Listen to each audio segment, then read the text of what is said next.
자, 변호사님한테 먼저 물어봤는데요. 아주 이례적인 이상한 일이 벌어졌어요. 네, 너무나 희한한 일인데요. 이제 구속적부심으로 석방이 된 건데 이 구속적부심이라는 것이 체포나 구속에 있어서 자, 적부심이란 말 자체가 구속, 적합하냐, 부적합하냐, 적부심, 이것을 심의한다. 맞습니다. 예. 네, 간단하게 말씀해 주셨는데 적합하냐, 그거 구속시켰는데 나 이거 부당하다. 그냥 항의한 거예요. 그럼 적합하냐, 부적합하냐를 심의하는 건데 부적합하면 왜 당초 왜 구속영장을 발부했어요? 그러니까 사실은 이제 이 구속적부심이라는 게 저도 이제 변호사를 하면서 딱 한 차례 해봤는데요. 구속적부심이라는 게 있기는 한 제도이지만 법원에서 구속영장을 발부를 했는데 이것에 대해서 다시 구속적부심을 청구를 한다라고 하는 것은 생각하기가 어렵고요. 그래서 이제 이것을 신청해달라라고 어떤 피고인들이나 이런 분들이 어디서 이제 주워 들으셔가지고 알고 이거를 신청해달라라고 하면 특별한 정말 사정 변경이 없으면 안 된다라고 설명을 드리고 괜히 했다가는 오히려 재판부에게 안 좋은 인상만 줄 수 있기 때문에 하지 않는 게 좋다라고 이야기를 합니다. 사정 변경이라 하면 어떤 일이 네, 있죠? 여기서 말하는 사정 변경이라고 하는 것은 뭐 피해자가 있는 사건이라고 한다면 피해자와 원만하게 합의가 되어서 합의서 제출이 되었다라던가 아니면 합의가 진행 중이어서 피해자가 처벌을 원치 않는다는 탄원서를 제출했던가 아니면 공범이 있는데 본인보다 훨씬 더 적극적으로 가담한 공범에 대한 구속영장이 발부가 안 되고 본인만 먼저 구속된 경우 이런 경우 그렇죠. 이런 경우에 형평성에 어긋나기 때문에 이러한 어떤 특별한 사정이 있는 경우에 구속적부심을 신청을 하는데 이 김관진 전 장관 같은 경우에는 전혀 특별한 사정이 없음에도 불구하고 그냥 이 법리적인 부분 그냥 기존에 했던 구속영장 실질심사에서 했던 이야기를 되풀이했을 뿐인데도 불구하고 법원의 판단이 완전히 180도 달라졌기 때문에 굉장히 조금 이례적으로 봐야 될 것 같습니다. 구속영장 발부한 그 판사와 적부심을 심의한 판사는 다른 판사죠? 예, 다른 판사입니다. 그 구속 영장실질심사를 담당했던 판사는 영장 전담을 한 판사이고요. 이번에 이제 구속적부심을 심사한 판사는 물론 이제 이 판사도 역시 마찬가지로 신광열 판사도 2010년경에 서울중앙지방법원에서 영장 전담 판사를 한 경력은 있습니다. 그러나 이제 똑같은 그 증거를 놓고 똑같은 증거 기록을 놓고 나오네 우리 CG가 나오네요. 네, 지금 이제 설명해 주시죠. 강부영 영장 전담 판사는 주요 혐의의 정치 관여가 소명이 된다라고 이야기를 한 겁니다. 그런데 신광열 부장판사 같은 경우에는 범죄 성립 여부에 대해서 다툼이 있다. 그러니까 피고인의 방어권을 위해서 석방해야 된다라고 이야기를 했는데 범죄 성립 여부에 대해서 다툼이 있다라고 하는 것은 본인이 그냥 증거 기록을 봤을 때에는 이게 유죄인지 모르겠다. 유죄 심증이 확실하지 않다. 이렇게 표현을 하고 있는 거기 때문에 사실은 영장을 발부한 판사와 똑같은 증거 기록을 보고 완전히 다른 판단을 지금 하고 있는 거라고 봐야 될 것 같습니다. 예, 우리 PD들은 뭐가 급해 저렇게. 예? 지금 설명하고 있는데 그걸 지워버리면 어떻게 하라는 거예요? 지금 저런 분들 수능들랑 빵점이에요. 예, 계속 얘기하시죠. 네, 그러니까 다시 한번 설명을 드리면 범죄 성립 여부에 대해서 다툼의 여지가 있다라고 지금 이야기를 하고 있지 않습니까? 그렇기 때문에 영장이 발부가 되려면 기본적으로 범죄 혐의에 대해서 어느 정도 소명이 돼야 되는데 거기에 대해서 나는 그 검찰의 소명을 받아들일 수 없다라고 지금 이야기를 하고 있는 거거든요. 그리고 그다음에 방어권 보장할 필요가 있다. 그럼 신광열 부장판사에게 물어봐야겠어요. 그럼 구속된 사람은 다 방어권이 보장이 안 되는 건가요? 말이 안 되는 거죠. 말이 안 되는 거죠. 아니 구속된 사람도 변호사 접견을 하고 자기 증거를 해서 변호사를 통해서 방어권을 충분히 발휘하고 있고 그다음에 구속하는 이유는 증거인멸이나 공범들과 말맞춤 이 다음에 김태호 지금 그 전략기획관이 지금 소환 임박한 거 아니에요? 네, 그러니까 이게 문제가 되는 게 뭐냐면 저희가 이제 증거 기록을 꼼꼼히 보지 않는다고 하더라도 보도가 된 내용만 보더라도 사실은 이 김관진 전 장관에 대한 정치 관여가 인정이 되고 있습니다. 왜 그러냐면 저기도 보세요. 또 그다음에 단순하게 그 사이버 심리 전단에 그 일을 했던 사람들이 그건 좀 이따 얘기하고 일단 우리 PD들이 저 그래프 빨리 가져가려고 그래요. 빨리 얘기해. 증거 인멸에 염려가 있다 그랬어요. 강부영 판사는. 그런데 신광열 부장판사는 뭐라 그랬어요? 주거가 일정하고 도망하거나 증거인멸 염려가 없다라고 지금 이걸 평가를 하는데요. 근데 박근혜 대통령 주거가 일정하지 않아서 구속시켰네요. 뭐 중간에 이사 갔잖아요. 삼성동에서. 근데 이제 그 영장 나온 후에 이사가 가지고. 이제 이 증거 인멸의 우려가 있다라고 하는 것이 이게 추상적으로 평가를 하는 겁니다. 사실 이제 저도 이 영장실질심사 들어갔을 때 아니 회사를 잘 다니고 있고 한 번도 결근한 적이 없고 초범이고 예. 그런데도 불구하고 사실은 이 부분에 대해서 영장이 발부가 된 경우가 많았습니다. 그래서 이제 제가 직접 영장 발부한 판사한테 전화 걸어가지고 도대체 왜 이렇게 죽어도 확실하고 초범이고 그다음에 회사도 한 번도 결근 안 하고 잘 다니는 사람이 증거인멸의 우려가 있다라고 평가를 하느냐. 우려가 있다고 도주 보느냐. 우려가 있다고 평가를 하느냐 제가 이제 물어보니까 이것은 추상적인 평가라고 이야기를 한 겁니다. 사람 마음속에 들어가 볼 수가 없는 거지 않습니까? 그렇기 때문에 이것을 어떤 사람의 어떤 객관적인 지표를 보고 평가를 하는 것이 아니라 중대한 범죄와 관련해서 이 사람이 이 범죄 혐의가 충분히 소명되는데도 불구하고 부인을 하고 있다라고 한다면 증거의 인멸의 우려라든가 아니면 도주의 우려가 높다라고 평가를 할 수밖에 없다라는 거죠. 예. 지금 이 사안 마찬가지도 이 사안 자체도 김관진 전 장관 같은 경우에는 이미 2012년, 13년도에 한 번 수사가 될 것을 군에서 그걸 한번 막은 사실이 있지 않습니까? 거기까지 수사가 됐어야 되는데 그럼 이러한 어떤 정황들이 있다라고 한다면 영장 전담 판사도 충분히 기록이 나와 있다라고 한다면 이것을 함께 종합적으로 판단을 했어야 되는데 그러지 않았다는 점에서 사실은 너무나 이례적이고 납득하기가 조금 어렵다라고 봐요. 그래서 여기서 이제 우리가 흔히 법관은 법률과 양심에 따라서 재판한다. 이 재판이 뭐 여러 재판도 있을 수 있지만 이런 구속 적법심도 일종의 재판이라 보는 거 아닙니까? 그럼요. 그렇죠. 그렇다면은 법률과 양심에 따라서 한다 했는데 지금 뭐 법률과 양심, 이 사람의 법률과 양심 다르고 저 사람의 법률과 양심이 다르냐 이런 판단을 국민들은 하게 되는 거죠. 예. 그런 면에서 보면 이 둘 중에 한 명은 법률과 양심이란 이름 뒤에 숨어서 어떤 사적 관계의 사람의 이해관계를 챙겨준 것이 아닌가 하는 이런 오해를 지금 할 수 있는 그런 장면이 벌어졌다고 봅니다. 아, 이런 말씀이시네. 강부영 판사는 구속영장을 발부를 했고 그다음에 누군가 이번에 차장? 신광열 부장판사. 심광열 부장판사. 이 둘 중에 하나는 누구는 맞고 누구는 틀리다. 누구는 법과 양심에 의해서 했고 누구는 법과 양심에 의해서 하지 않았다라고 이렇게 볼 수 있다. 그렇게 의심을 지금 우리가 할 의심할 수밖에 없죠. 심광열 부장판사 부장판사인가요? 뭐 저는 이제 그분에 대한 의심을 좀 더 할 수밖에 없는 상황인데요. 의심 안 해도 돼요. 일단 심광열 부장판사 이력에 대해서 말씀해 주시죠. 어쨌든 이분이 이제 우병우 전 수석하고 이 고향도 봉화로 갔고 또 뭐 대학도 동기고 대구 뭐 서울대 법대는 연수원도 동기고 이렇다 하니까 어허. 그런 이제 사적 인간관계가 어째 이 사건에 영향을 혹시 미친 것은 아닌가 하는 그런 이제 의심을 우리가 갖게 되는 거죠. 왜냐하면은 영장 전담 판사하고 똑같은 사항을 놓고 정다른 180도 해석을 내렸고 또 그 중간에 뭐 어떤 사정의 변경이 없지 않았습니까? 예. 그런 면에서 보면 둘 중에 한 명의 판단은 잘못됐다. 이렇게 본다면은 지금 대부분의 국민들은 후자인 신광열 부장판사의 판단에 더 의심의 눈초리를 보낼 수밖에 없다. 그에 대해서 이제 송영길 민주당 국회의원이 강하게 질타를 했죠. 그래서 이 사법제도 내에 국민 참여의 기회가 주어지는 것이 맞다. 이 지나친 재량권을 발휘한 게 아닌가 하는 그런 의심을 지금 받고 있습니다. 김명수 대법원장 임명하고 그랬을 때는 이게 만약에 이걸 어느 국민이 이해할까요? 강부영 부장판사와 신강렬 둘 중에 하나는 뭔가 지금 법원의 일관성이 깨진 거 아니에요? 그렇습니다.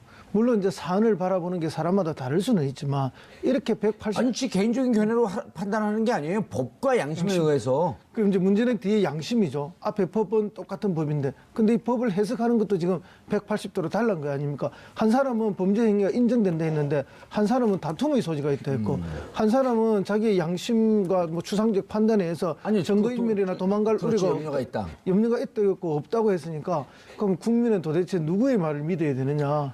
이제 누가 과연 더 심리를 충실하게 했는가를 보면요. 사실은 영장실질심사 같은 경우에는 계속해서 영장 전담 판사가 이 범죄 사실과 관련해서 피의자에게 계속해서 물어봅니다. 그래서 충분하게 답변을 끌어내는 거고요. 이 구속적부심과 같은 경우에는 그냥 신청서를 제출하면 특별한 다른 어떤 별도의 심리를 하지 않고 서류만 기록만 가지고 판단을 한다라는 겁니다. 그렇다라고 한다면 똑같은 거기에다가 더해놓고 진술, 피의자가 어떻게 답변을 하고 있는지 그 답변 태도를 면대면으로 보고 답변을 듣고 심리를 하는 것과 누가 더 심리를 충실하게 할 수 있는지 그걸 생각해 봤을 누가 더 때는 충실할 것 같아요? 저는 영장 전담 판사가 강부영 판사가 훨씬 더 정확하지 않았나라는 생각이 들고요.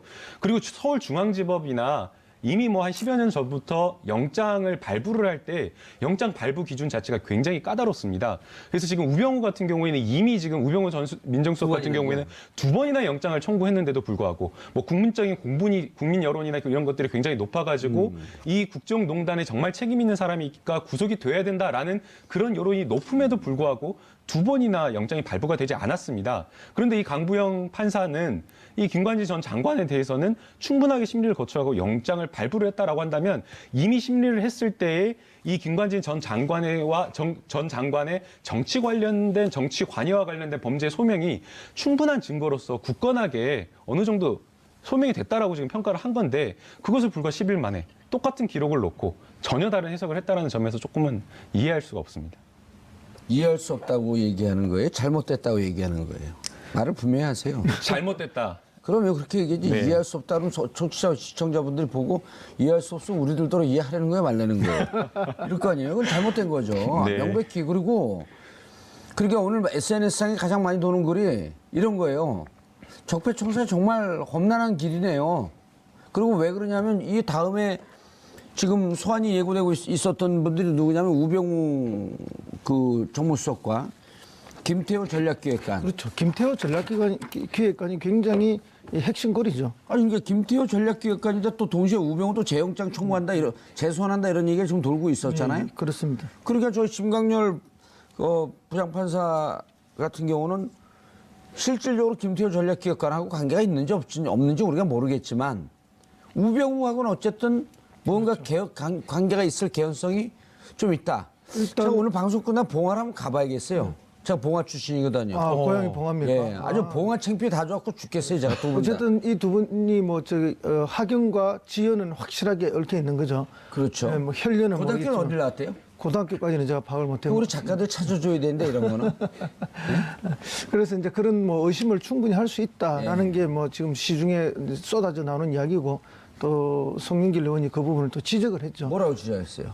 두 분의 이제 대학 그리고 고향 그다음에 사법연수원 동기까지 지적하면서 그런 사적인 우병우의 입김이 들어간 거 아니냐? 사적인 관계 때문에 법률과 양심에 따라 다 판단한 것이 아니지 않느냐. 네, 학연과 지연과 인간 간의 관계로 판단할 수밖에 없었던 거 아니냐? 그런 것이 영향을 미친 것이라고 이제 이렇게 의심을 하는 거죠. 의심을 하면서 이런 사법적 절차 과정 속에 국민의 참여들이 필요한 이유가 바로 이런 데 있다. 적부심도 국민이 좀 참여하고 같이 그렇죠. 의논하고. 예, 예. 송영길 의원이 모처럼 그 발언 얘기를 했네요. 그렇죠. 뭐 우리가 흔히 뭐 지금까지 늘 이야기했던 뭐 배심원제라든지 참심제라든지 어쨌든 그 과정 속에 국민들도 좀 참여할 수 있는 기회가 이런 것 때문에 필요하다는 주장이 나오는 거죠. 판사가 저렇게 못된 주장을 하면 어떻게 그 혼을 내줘야 돼요? 통제할 방법이 사실은 없습니다. 예. 아, 판사 하나님입니까 그럼? 지금 마음대로.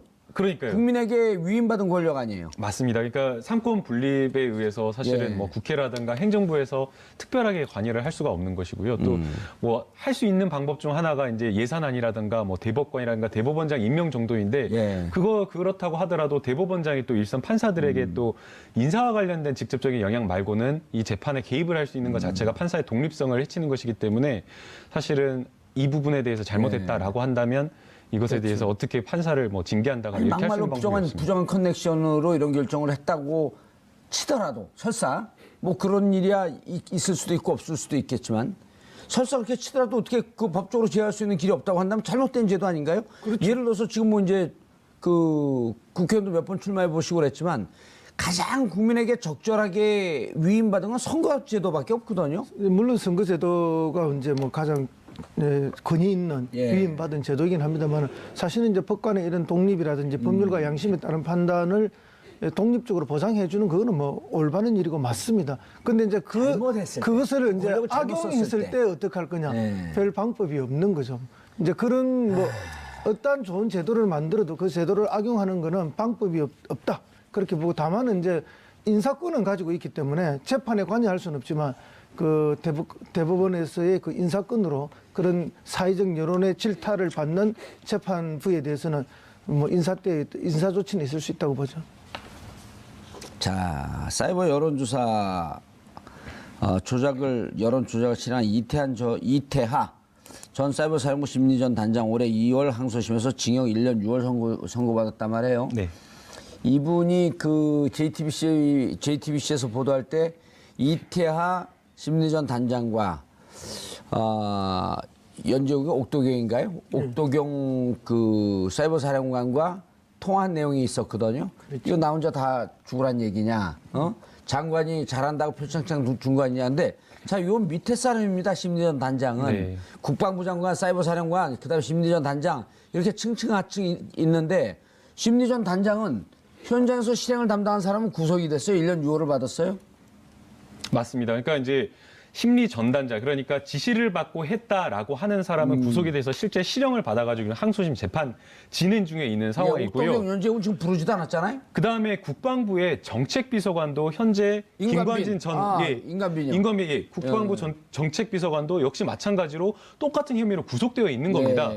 그런데 지금 김관진 전 장관은 안 됐다라고 지금 이야기를 하고 있는데 밑에 있는 사람들이 보고를 했다라고 지금 상세하게 이야기를 하고 있고요. 이 군 사이버 심리 전단이 어떻게 움직였는가라고 이야기를 하면 자체적으로 움직인 것이 아니라 청와대에서 어떠한 정책과 관련된 심리전단 활동을 하라라는 그런 지시를 받고 매일같이 일일 보고를 하고 어떻게 활동했다라는 걸 보고를 하고 보고를 받고 이런 것을 했다라는 겁니다. 그리고 또 그 보고나 지시 받은 그런 것들을 보게 되면 굉장히 은밀하게 그 시건 장치가 되어 있는 서류 봉투에다가 인편으로 해갖고 전달한다거나 아니면 작전이나 이런 것들을 하는 비밀리에 쓰는 국방부 전산망을 통해 가지고 보고를 했다라고 지금 이야기를 하고 있는 상황이고요.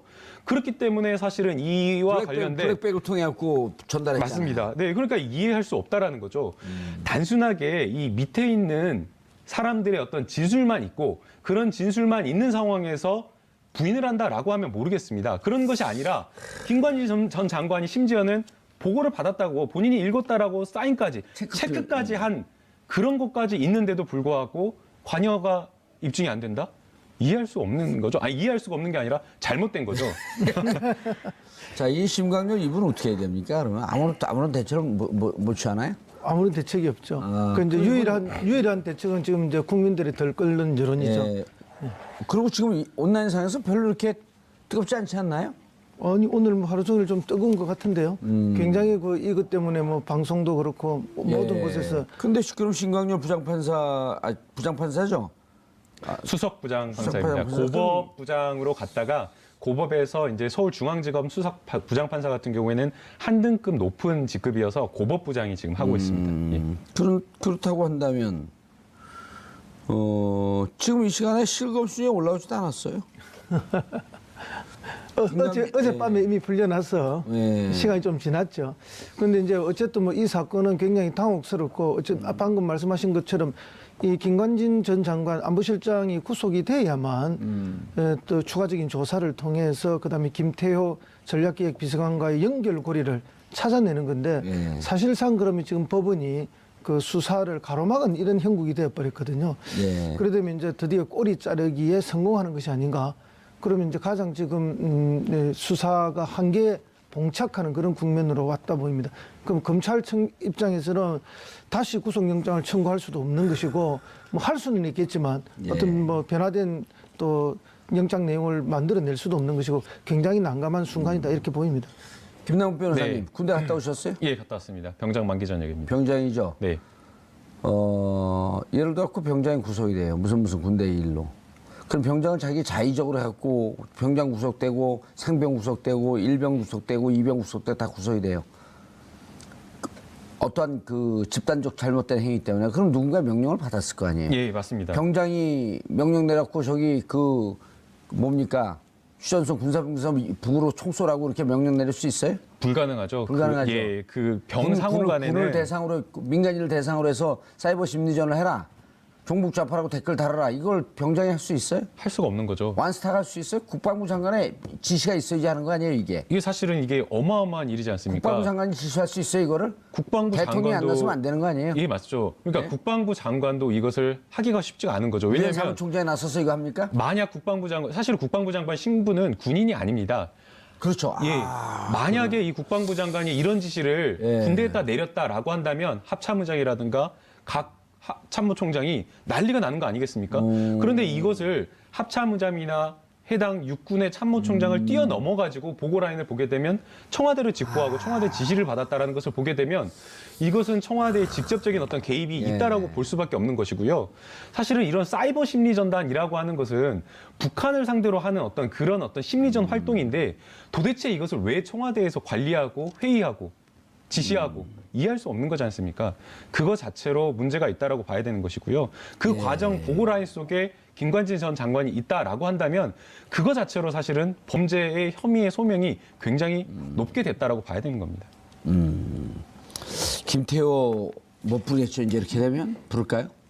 네, 김태호 전 비서관을 당연히 불러야 되죠. 왜냐하면 근데 이제 김태호도 이제 오리발렘일 거 아니에요? 그렇죠. 청와대에서 연결고리는 김태호 비서관 아닙니까? 물론 이제 국방부 장관으로 있을 때는 연결고리가 명확했을 거고요. 그다음에 다시 이제 안보실장으로 들어갔을 때는 한 공간에서 같이 협의하면서 했을 거 아닙니까? 그렇기 때문에 김태호와 김관진의 이 연결고리를 대전략기획관이요? 찾아내는 거 이 자체가 사실은 이제 청와대가 몸통이라는 것을 밝히는 것이고 그 몸통의 최상층에 이명박 전 대통령이 있다는 걸 밝혀내는 것이죠. 그래서 뭐 지난번에도 말씀드렸지만은 어쨌든 이렇게 그 사이버 사령부의 그 국무원 숫자를 70몇 명을 늘리는 이 문제와 관련해서 두 번이나 대통령의 지시사항이라는 걸 강조하는 문서가 나오지 않습니까? 그럼 100% 청와대의 개입이죠. 그리고 그의 최종 지시자는 이명박 대통령이지만 실행자, 그 실행자가 구체적으로 누구겠느냐 했을 때는 김태호 전략기획비서관이거든요. 그렇죠. 그리고 김태호가 김관진을 통해서 김관진이 옥동이나 연적을 통해서 그다음 이태하로 내려가는 이 고리인데 하하 이제 이게 끊겼다고 봐야 되나요? 끊길 가능성이 높다고 봐야 되는 거죠. 뭐 그렇다고 해서 완전히 끊긴 건 아닌데, 근데 불구속 상태에서 재판을 한다면은 이게 뭐 끊어진다고 봐야 안 되겠습니까?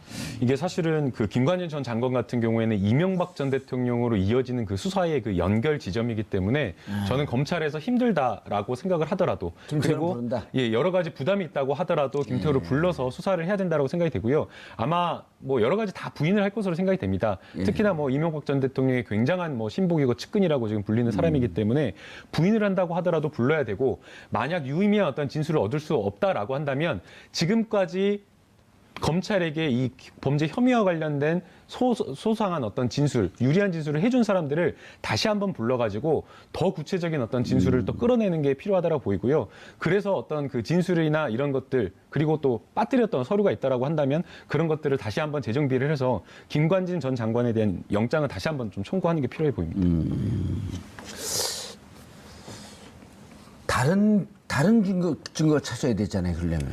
제일 강력한 거는 이제 서류 증거인데요.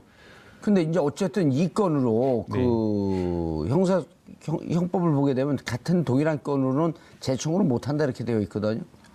아니 이제 다시 이제 똑같은 건을 못 하는 게 아니라 그냥 이제 똑같은 그것만으로는 안 되는 거고 새롭게 이제 수사를 해가지고 추가적인 증거나 이런 것들이 있으면 영장을 재청구를 할 수가 있습니다. 김관진 장관도 돈을 먹었을 텐데 그렇죠? 저 그 특활비를 안 받았을까요?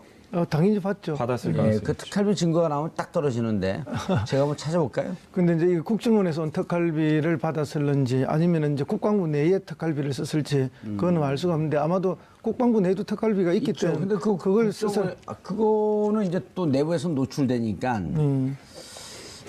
경력금을 좀 받지 않았을까? 가능성은 충분히 있죠. 왜냐하면 지금 국정원이 지난 그 앞 대선이죠. 대선에서 어쨌든 국군 사이버 사령부를 움직이기 위해서 국정원에 돈을 많이 썼지 않습니까? 그렇다면 그게 이제 사이버 사령부를 넘어서 김관진 전 장관이나 안보실장에까지도 전달됐을 가능성, 개연성은 남아있다고 봅니다. 그래서 이제 그런 결정적 증거가 나온다면 이거는 뭐 완벽하게 어떤 수사가 되겠죠.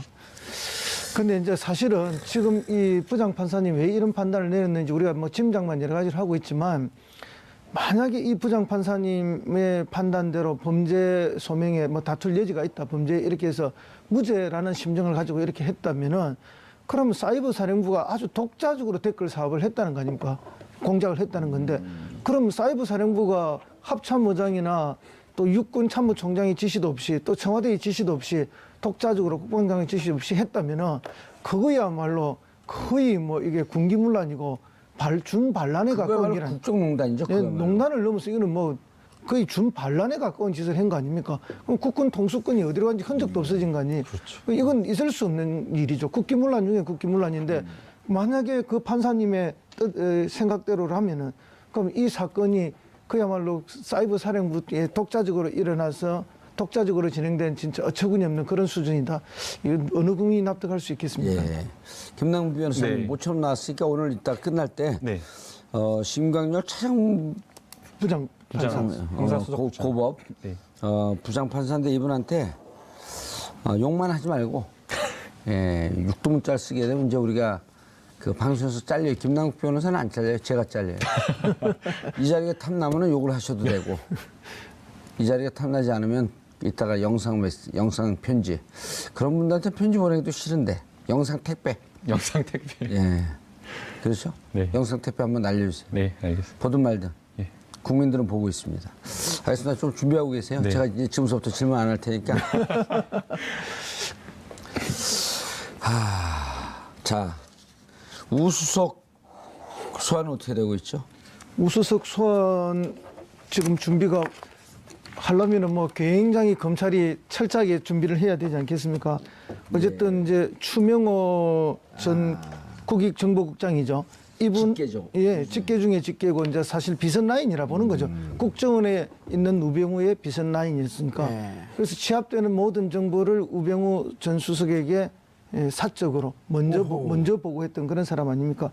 그러니까 이제 사실상에 그동안 있었던 국정원의 잘못된 여러 가지 범죄 행위 또 추명호 국장을 주변으로 일어났던 범죄 행위들은 사실은 우병우 전 수석이 공범이라고 봐야 되겠죠. 예. 이제 그런 차원에서 그래서 비선 보고 추명호 공소장에 우병우 최은수 공범 적시했다는 거거든요. 그래서 불러야 될 거 아니에요. 당연히 이제 불러서 수사를 해야 되는데 이번에 부르면 구속을 시켜야 될 거 아닙니까? 두 번이나 실패를 했는데 그렇기 때문에 이제 3번. 예, 철저한 그 대비가 검찰로서는 필요하다 이렇게 봅니다. 검찰 쪽에 나름 빨대가 있을 거 아니에요. 아니, 저 뭐 빨대 해봤자 아는 기자들밖에 없습니다. 법조 출입 기자. 법조 출입 기자들이 그 정확하게 판단하죠. 네. 그 사법고 출신인가 아니면 로스쿨 일기 출신입니다. 그러면 손수호 변호사하고 같은 네, 얘기네. 손수호 변호사. 둘이 만났어요? 아니요, 만나진 않았는데. 같은 학교 아니에요? 네, 같은 학교 아니에요. 검찰에서는 이번에 우병우 하게 되면 구속시킬 자신 있다라고 하는 얘기가 좀 흘러나오지 않나요? 자신 있다라는 이야기는 좀 흘러나오고 있지 않는 것 같습니다. 이게 그 지금 현재 우병우 전 흘러나오지 민정 않으면 굴러나오나? 우병우 전 민정수석에게 재영장을 청구하겠다라고 하는 혐의를 보게 되면 이제 직권남용과 관련된 혐의인데요. 직권남용. 예, 국정원에서 뭐 추명호 전 국장이 뭐 MBC라든가 아니면 뭐 KBS라든가 이런 어떤 언론과 관련해서 뭐 방송사를 빼라 말아라는 어떤 그런 점이 있었고요. 또 뭐 특정 연예인을 뭐 비방하는 명예훼손과 관련된 여러 가지 그런 것들이 있었고 또 이제 이석수 특활비 안 받았대요? 특활비까지는 지금 이야기가 우병우 전 수석에 대한 이야기는 나오고 있지 않은 상황이고요.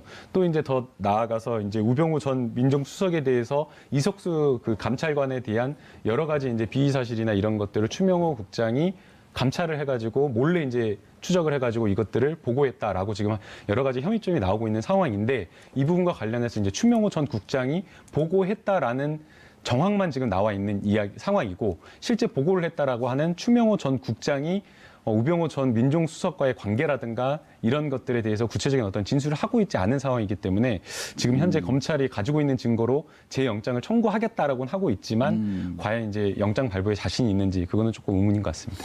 추명호, 예. 특활비 부분은 뭐 이제 우리가 짐작만 하는 거죠. 아직까지 구체적인 증거가 나온 건 아니고요. 왜냐하면 이 정무수석한테 500만 원씩 특활비를 전달한 사람이 추명호 국장이잖아요. 그러니까 이제 박근혜 대통령한테 뭐 5천만 원, 1억씩 이렇게 전달됐던 거는 기조실장이 그 문고리 3인방을 통해서 전달했는데 그 정무수석이나 다른 수석한테 전달할 때는 추명호 국장이 직접 전달했단 말입니다.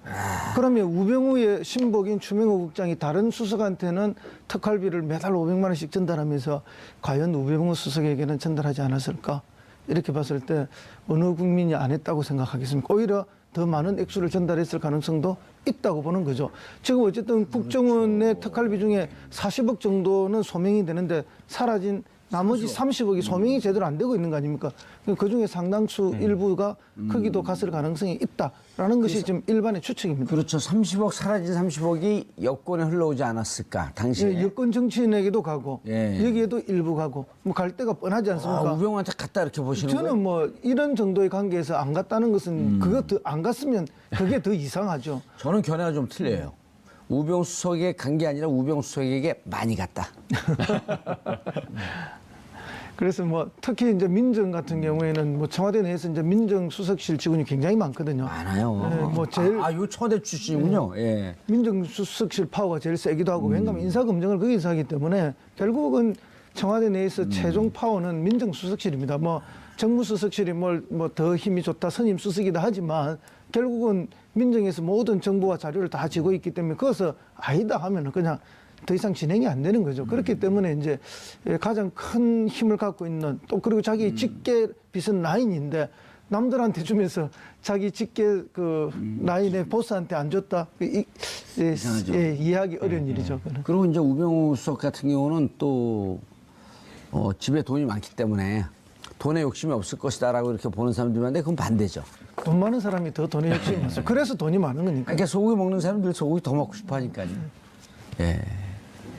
오늘 모든 수험생들이 소고기 먹었으면 좋겠네. 우병우 수석. 네.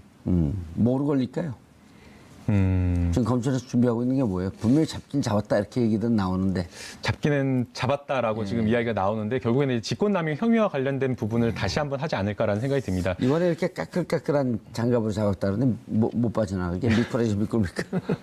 그러니까 지금 이제 그 우병우 전 민정수석과 관련된 이제 공판이 벌써 20차까지 네. 진행되고 있는 상황인데 그 우병우 전 민정수석이 했던 어떤 직권남용, 민정수석실에 했던 여러 가지 뭐 CJ에 대한 고발을 해라라는 거라든가 여러 가지 직권남용 혐의와 관련된 부분에 대해서는 민정수석실에 함께 근무했던 행정관들이나 이런 사람들이 법정에서 나온 이야기를 보게 되면 이 우병우 전 민정수석에 대한 그 혐의 자체를 입증하는 진술을 하고 있지 않고 있습니다. 그러니까 고발이나 이런 것들이 그냥 민정수석실의 업무다라고 하면서 지금 이렇게 진술을 하고 있는 상황인데 지금 현재 그 국정원과 관련된 연루되어 있는 부분은 우병우 전 민정수석과 직접적으로 관련이 있는데도 불구하고 함께 일했던 사람들은 우병우 전 민정수석에 대한 충성심이나 이런 것들은 좀 부족할 것으로 보입니다. 물론 이제 추명호 전 국장과 같은 경우에는 본인의 어떤 혐의를 부인하기 위해서 우병우 전 민정수석에 대한 혐의도 부인하는 것이지만 예, 그 밑에 추명호. 그냥 일선 그 추명호 전 국장이 아니라 뭐 그 밑에 있는 그 직원들. 밑에 있던 그냥 실행했던 직원들은 이미 진술을 다 하고 있는 상황이기 때문에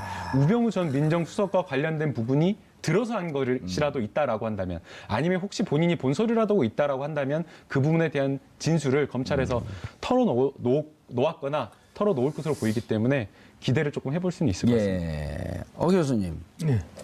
여러 가지 논란 속에서 과연 전 정권에 대한 부담 때문에 이명박 전 대통령을 소환할 수 있겠느냐.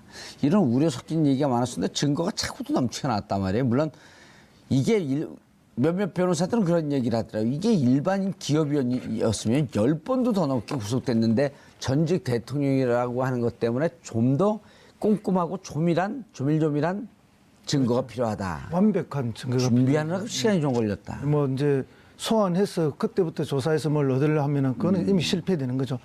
신분 자체가 전직 대통령이고 또 그런 차고 넘치는 증거가 있대도 소환 자체가 부담스러운 것도 사실입니다. 예. 그건 왜냐하면 특수한 신분이었기 때문에 그런 것이고 또 그분을 지지했던 정치 세력들이 있기 때문에 더더구나 그런 건데요. 지금 여론조사를 보면 아주 미묘한 변화가 하나 있습니다. 부산, 경남, 울산 쪽에서의 그런 미묘한 여론조사의 변화는 이 적폐 청산과 관련해서 정치 보복이라는 게 다른 지역보다 조금 더 높게 나옵니다. 이제 그런 면에 있어서 어떤 보수 세력의 결집이라든지 이런 거에 대한 정치적 부담이 없을 수는 없습니다. 그러나 이제 지금 적폐 청산에 대해서 적폐 청산이 국민 통합을 해치는 거라고 우리가 볼 수 없는 거거든요. 진정한 적폐 청산이 되어야만 그다음에 진정한 국민 통합이 일어날 수 있기 때문에 검찰은 있는 그대로 수사하는 것이 맞다. 어떤 검찰이 너무 정무적 판단을 할 필요가 없다. 그렇죠. 정무적 판단은 정치하는 사람들이 하는 것이고 그에 대한 책임도 정치하는 사람이 지는 것이지 검찰이 정치를 하려고 들면 안 된다. 저는 그렇게 봅니다. 예, 알겠습니다. 이 모든 사안이 말도 안 되는 도저히 납득할 수 없는 심광열 고법 부장판사의 구속 적부심 인용, 즉 구속 적부심을 받아들여서 김관진을 석방한 것 때문에 그렇단 말이에요. 그리고 이제 우리가 이런 건 옳지 않다. 봉화 출신이 왜 이러냐. 서울대법대 출신 19기가 왜 이러냐 이렇게 얘기를 하는데 이제 우리 신광열 우리가 아닙니다. 죄송합니다. 신광열 부장판사에 대한 영상 메시지를 좀 보내야 되겠죠. 영상 메시지가 아니라 영상 택배라 그랬어요. 예, 네. 그냥 영상 편지 딱 찍었고 쓰레기통에 버릴까 영상 쓰레기라 그러게. 예? 영상 폭탄으로 하죠. 그럼. 영상 폭탄. 네. 알겠습니다. 팩폭. 네. 예. 시작하시죠. 자, 심광열 부장판사에게 보내는 김남국 변호사의 영상 쓰레기.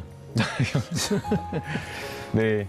그 신광열 부장판사님, 그 법관의 판사가 하는 판결이라고 하는 것은 모든 국민들에게 납득이 돼야 된다라고 이야기를 들었습니다. 그렇기 때문에 그 법관의 하는 말이라든지 법관이 쓴 판결문이라든지 모든 것이 다 국민들 상식에 맞아야 된다라고 생각이 되는데 이번 판결은 정말 상식에도 맞지 않고 법률에도 맞지 않다라고 생각이 됩니다. 지금 김관진 전 장관이 저질렀다라고 하는 범죄는 단순하게 군인이 정치관여했다라고 하는 것이 아니라 우리 헌법이 가지고 있는 정말 지켜야 되는 민주주의를 심각하게 훼손한 것이고 거기에 또 더 나아가서 저 광주 출신인데 광주 사람 호남 사람 뽑지 말라라고 하는 연고지에 따른 차별까지 한 그 헌법에서 정말 금지하고 있는 차별 금지 원칙까지 훼손한 정말 중대한 헌법 위반 사안입니다. 그런데도 불구하고 정말 증거가 차고 넘치는데도 불구하고 구속영장을 발부한 그 영장 전담 판사의 판단을 존중하지 않고 이렇게 석방했다라는 거 국민들 분노하고 있다라는 거 반드시 알아주셨으면 좋겠고요. 향후에 또 다시 한번 이런 어떤 중대한 판단이 있을 때에 정말 본인이 양심과 본율에 따라서 판단을 하고 있는지 다시 한번 좀 생각해 주셨으면 좋겠습니다. 예, 알겠습니다. 이건 역사의 기록으로 남는 겁니다. 그렇죠. 네. 그리고 어성모 비서관님도 한마디 하시겠어요? 예. 예. 뭐 저는 변호사가 아니라서 그렇게 예. 좋은 말로 표현을 못 하겠고요. 예, 방금 우리 김남국 변호사가 이렇게 영상 폭탄을 전달했는데 영상 쓰레기. 예. 법원 내에 있는 폭탄 변호사가 잘 제거됐으면 하는 바람입니다. 알겠습니다. 신광열 부장판사의 판결, 구속 적부심 인용에 대해서 국민들이 어떻게 받아들이는지 한번 이거 나중에라도 여론조사를 좀 해봤으면 좋겠고요. 본인에게 주어진 권력, 국민이 준 위임받은 권력을 이렇게 사사롭게 쓰라고 위임한 거 아니지 않습니까? 국가의 미래를 위해서, 정의로운 법의, 집행을 위해서 쓰라고 했는데 그렇게 쓰인 것 같지 않습니다. 이런 분들은 바로 즉각 감옥에 보내는 제도가 있었으면 좋겠어요.